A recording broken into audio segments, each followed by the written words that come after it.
Breaking news out of the NFL, the latest step in the Deshaun Watson case. The league is officially appealing Deshaun Watson's 6-game suspension. That suspension handed down just a few days ago by Judge Sue Robinson.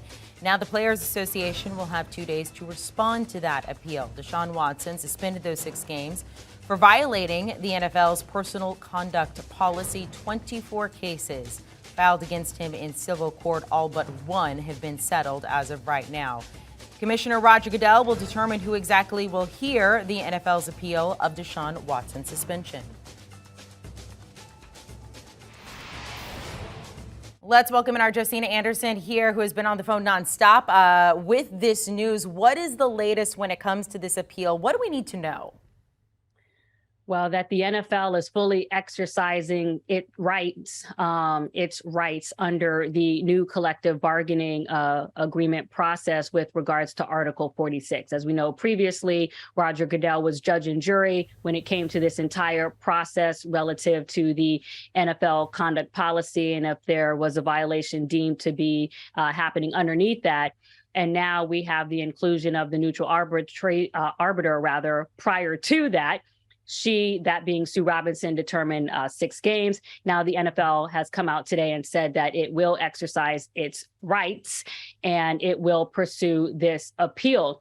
What we are looking to find out is, to what degree they are pursuing that, meaning are they going for the full discipline that they were seeking before coming into the hearing and during the hearing, whether it's indefinite suspension of a minimum of a year? Or would they try to do something less than that to perhaps try to mitigate against the NFLPA and or Deshaun Watson from pursuing a lawsuit, which is obviously still within the union's rights and Deshaun Watson's rights? Now, meaning, so for example, you're at 6 games.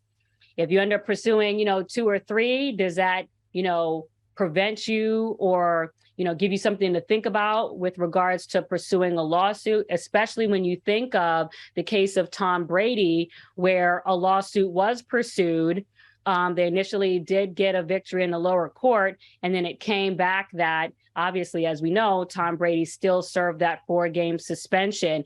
And the reason why it's also something to think about, not just because of the standpoint of the length of time, the process, and all that other stuff, but that what we've seen in previous cases is that judges really don't like to step into these collectively bargained situations. And a lot of times, based on the history, they've gone back and they've looked at the language and said, we might not agree, this is complicated. Sure, there are mitigating circumstances. However, union, this is the language that you agreed to. So you kind of got to think about that. And on the flip side, the NFL, I'm sure, has other owners who will be thinking about the possible arguments that Deshaun Watson's side could potentially pursue, especially in a courtroom where the arbitration record can then become accessible, as it did in the Ezekiel Elliott case. We can all read it, not just the decision, but what gets said via the entire record or what have you, from the arbitration record and back and forth with the lawsuit. And then potentially there are owners out there who wouldn't want certain things to become, discussed in the public hemisphere with regards to the details and the support of, counter arguments that would go back and forth.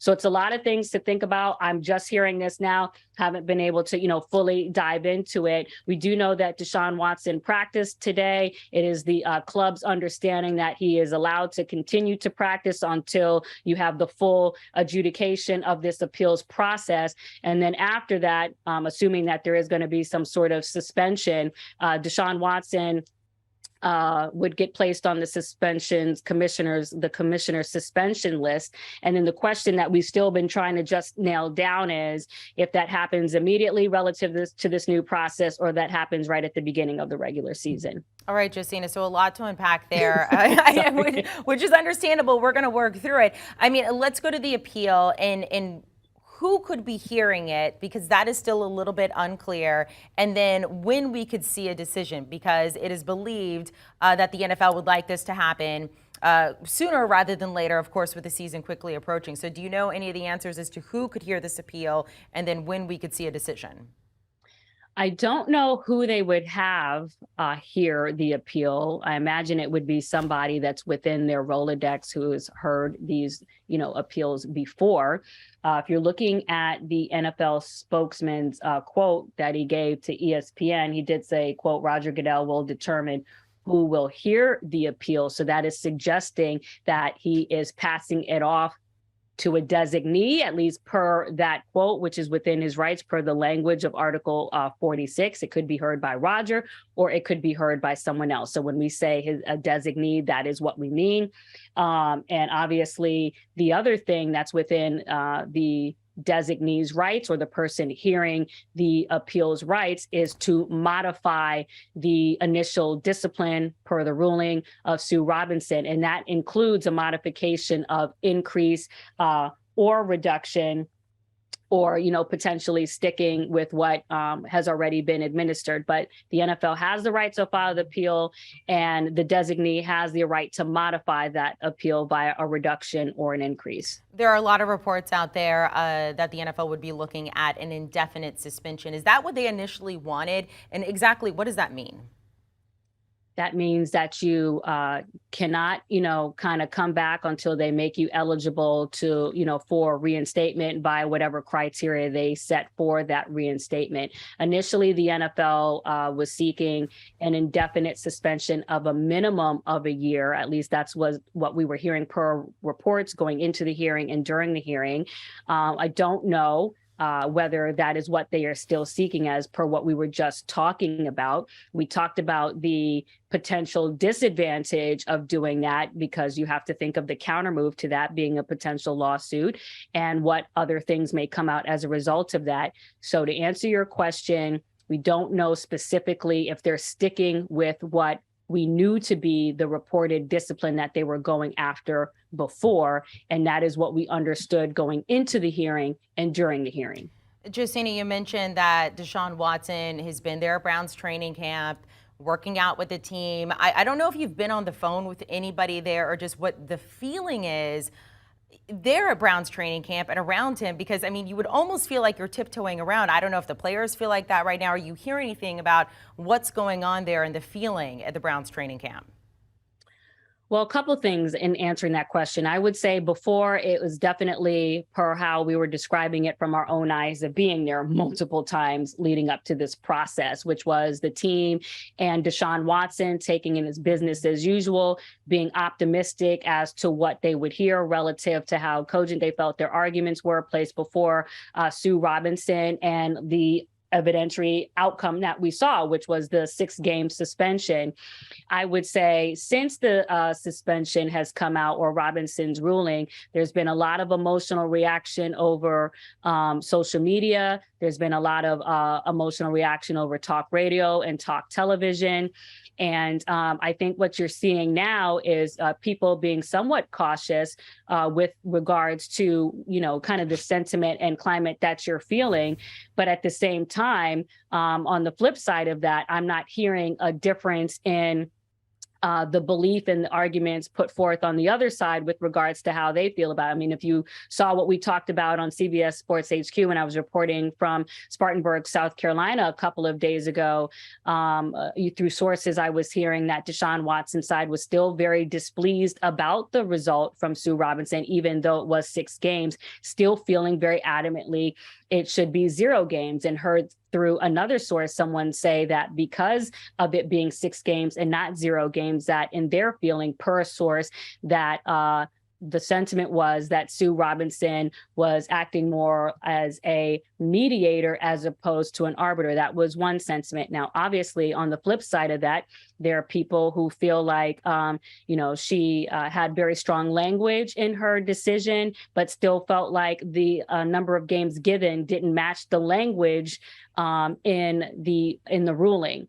And obviously, she deemed, per her own language, that he violated the conduct policy on 3 key elements that she went into. But at the same time, we also know that the NFL conduct policy has a lot of broad language. So it doesn't make it very difficult to be in violation of that conduct policy when there are language in there that says that if you are deemed to be irresponsible, if you're deemed to impact the public confidence in the shield, then you are in violation of the NFL conduct policy. So the bottom line is that a lot of people felt that within Sue Robinson's decision that the groundwork was set for the NFL to use it as a launching pad to take the move that they did today. And to add on that just a little bit, I'm curious, there was a lot of outrage, especially on social media when that 6 games came down, and a lot of people pointing to players who had been suspended for things like marijuana or gambling and putting this in perspective to that.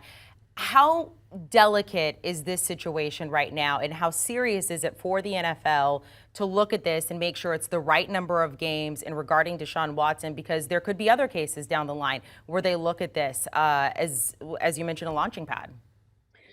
Well, I think that Sue Robinson pointed out something very problematic in the conduct policy and how it's been used in the past, which was describing the fact that she feels like the NFL is, in simple terms, making it up as it goes along in terms of framing what it deems to be conduct prohibited after the fact.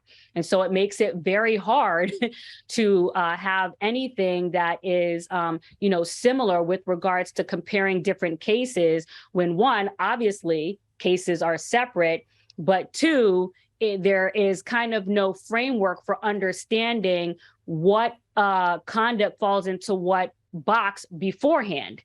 So all of that makes it, kind of hard to follow, which is basically what she was saying, that I am going off of, the precedents in the past. I'm going off of, her own descriptions, and people took issue with that, of how she was describing, conduct that was violent versus nonviolent. And, she was also going off of what she felt like was the history of recommendations in the past or what was not done in the past. And so the NFL going about this road, essentially ignoring her ruling, but, maybe somewhat following the pathwork that she set forth in the ruling, is still, kind of, doing it again as it goes along, so to speak. Josina Anderson, we appreciate it. We know you'll be following this closely as this is still very far from finished. Jojo, thank you so much for joining us here. Regardless of what happens with Deshaun Watson in this case, the NFL season quickly approaching. It returns September 11th. You can watch those games on CBS and stream them on Paramount+. Do you want a sports network that delivers everything that matters about the game? The highlights, the picks, the instant analysis, no yelling, no fake debates, no politics. Hit the subscribe button and never miss a moment.